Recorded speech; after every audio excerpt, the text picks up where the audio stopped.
King Saha yenyumiriza mu Bobi Wine nsonga ki? Kainde otafire ayogedde ebyama ebyo nno n'ebirala mukwano gwange mbikuleetedde gwe weekumire bwekumizi kujjika media otambule n'okumanya.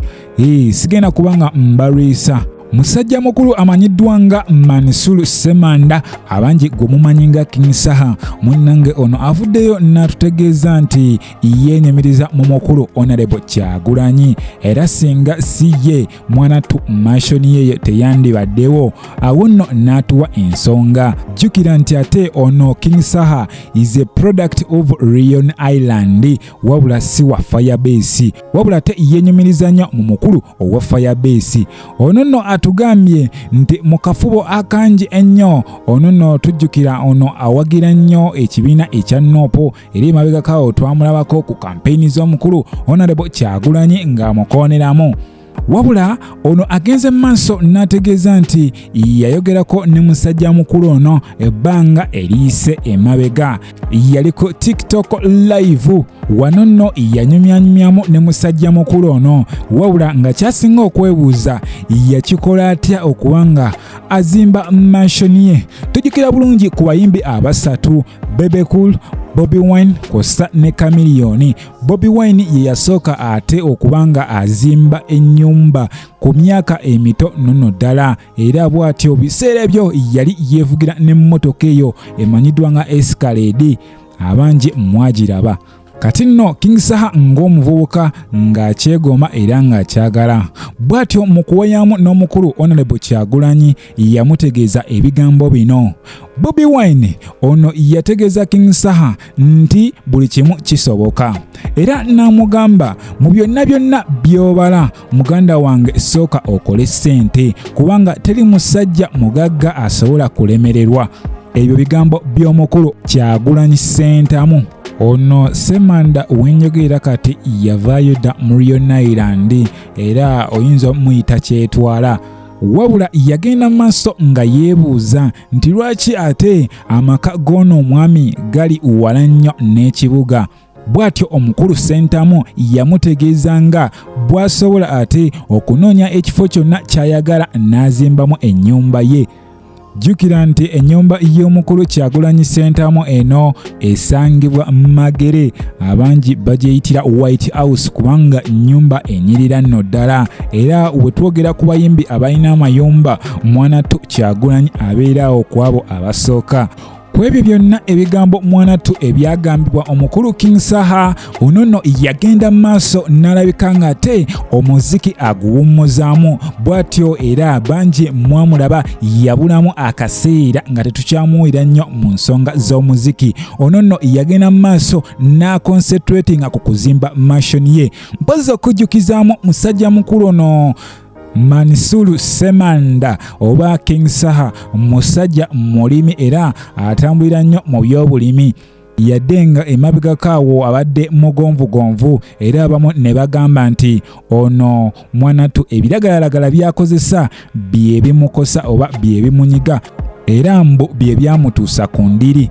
Era njagala okutegeeza gwe mukwano gwange ampuliriza essaawa zino zennyini nti amagezi agaamuweebwa okuva eri omukulu Kyagulanyi Sentamu gano nno gaamusobozesa okuzimba mansioni ye.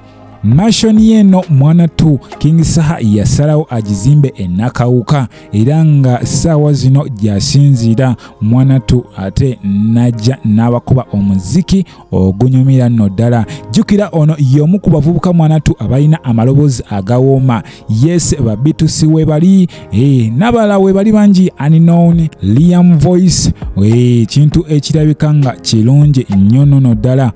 Nyongera okujjukiza nti oli kujjika media ensibuko y'amawulire gwayagala otambula n'okumanya oli watuufu nno ddala. Kakati nno we tweyongera mu maaso kyaddaaki musajja mukulu Amos Lugorobi, one of the minister abali mu sikando y'amabaati. Ono nno amaze akabanga ng'asaba okuweebwa bail wabula amaze n'agifuna.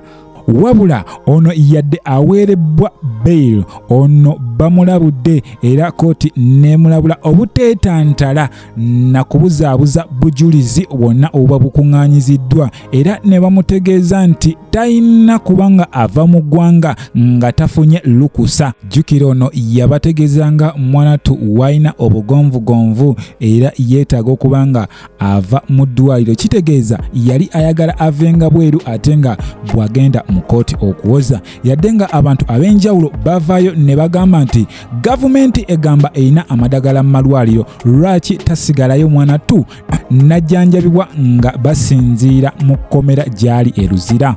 Mpozi okujjukiza mukwano gwange mu nsonga zino ez'amabaati, omukyala Minister for Karamoja Affairs Mary Goreti Kitutu ono yasooka okubanga ate akwatibwa, ndowoozawo ne kuddako musajja mukulu Amos Lugoloobi era nga minisita asembeyo okubanga akwatibwa ye minisita amanyikiddwa nga Nandutu, wabula ng'era abalala bangi bakyakwatibwa. Nabagamba ngenda kubanga mbatuusaako ekiguddewo n'ekyakagwawo.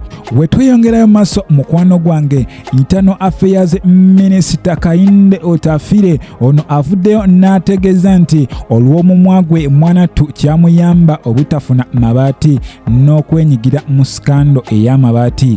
Ono agambye nti bano baamanya nti ono alina omumwa munene nnyo era ajja genda maaso agambe abantu saako ogenda mu byalo ebyenjawulo n'ensi yonna ng'abategeezanga we baafunye amabaati. Minisita Kainde Otafire agenda maaso n'ategeeza nti mwanatu yali alina okuba nga afuna amabaati agakunukkiriza mu 240, wabula ono teyagafuna kyokka nga ne ku lisiti yaliko.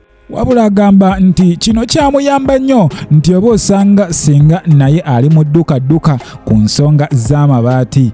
Jjukira ono ge yali alina ofuna teyagafuna, nga bagamba nti ayinza okubyonoona olw'omumwa gwe. Nga we nabategeeza nti ensonga z'amabaati zo mpanvu nnyo nnono ddala era si za kuggwa kati, wabula buli ekigwawo buli ekyakagwawo ngenda kuba nga nkibatuusaako era mutambule n'okumanya. Mmwe abatwala amabaati bannange mugazzeeyo kubanga ekijja ewammwe si kirungi yadde n'akatono. Jjukira bano baweebwa deadline wabula endabikiranga enaatera okuggwaako, so mukirowoozeeko. Nyongera okujjukiza gwe mukwano gwange nti oli kujjika media ensibuko y'amawulire w'omanyira ebyo bye weetaaga okumanya. Genda maaso likinge, gwe tanaba kusubscribinga kinkolere, ogendeko ne mu comment section awo obeeko ate ky'oŋŋamba. Nsaba Mukama Katonda ate abankuumire abampeere ekisinga.